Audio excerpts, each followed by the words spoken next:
Orang zaman dahulu. Sekali peristiwa Allah Subhanahu wa Ta'ala menunjukkan kekayaannya kepada hambanya. Maka seorang suami istri yang miskin mencari rezeki ke seluruh negeri. Adapun nama seorang raja di negeri itu adalah Maharaja Indradewa. Sangat besar kerajaannya sehingga raja-raja di tanah itu takluk kepadanya dan memberi upeti kepada sang raja tiap tahun. Maka pada suatu hari sang raja sedang dihadapkan raja-raja, para menteri, dan rakyat. Maka datanglah suami istri tersebut di penghadapan itu. Dilihat oleh banyak orang, si miskin suami istri tersebut ditertawakan oleh semua orang, karena wajah letihnya yang sudah seperti dikejar oleh anjing. Semua orang tertawa seraya mengambil kayu dan batu, kemudian dilempari kepada si miskin itu dan mengenai tubuhnya hingga tubuhnya bengkok-bengkok dan berlumuran darah. Semua orang pun gempar. Maka titah Baginda, "Apa yang gempar di luar sana?" Sembah segala raja itu, "Ya tuanku, Syekh Alam, orang-orang melempari si miskin tuanku." Maka titah Baginda, "Usir saja dia jauh-jauh." Maka diusirlah si miskin itu sampai ke tepi hutan. Hari pun sudah malam. Sang raja pun kembali ke istananya, dan raja-raja, menteri-menteri, hulu barang rakyat pun pulang ke rumahnya masing-masing. Apabila malam tiba, si miskin tidur di dalam hutan itu. Siang hari, ia pun pergi berjalan ke negeri seberang untuk mencari rezeki. Sampailah ia di sebuah kampung.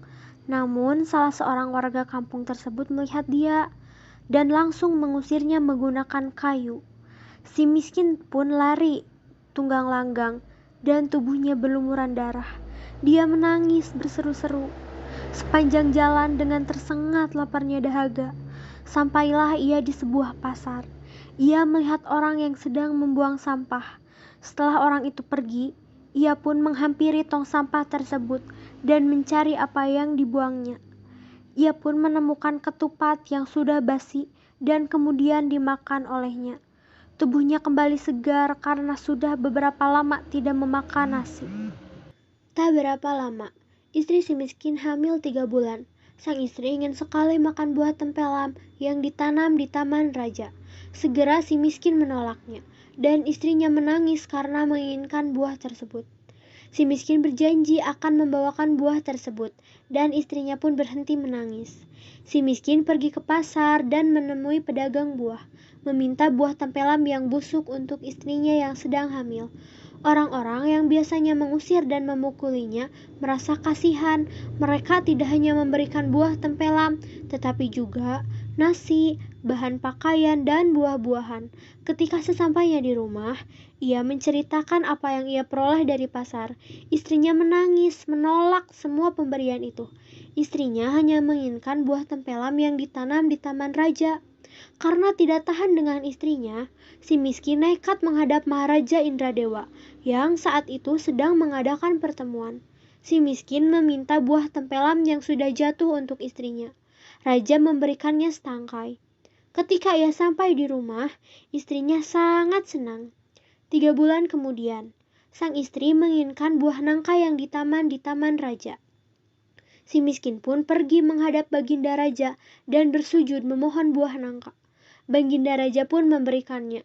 Hingga akhirnya sang istri melahirkan seorang anak laki-laki yang sangat tampan. Mereka memberinya nama Markaromah yang artinya anak di dalam kesukaran. Kemudian si miskin ingin membangun rumah untuk mereka bertiga. Ketika ia menggali tanah untuk menancapkan tiang, ia menemukan telaju yang berisi banyak emas.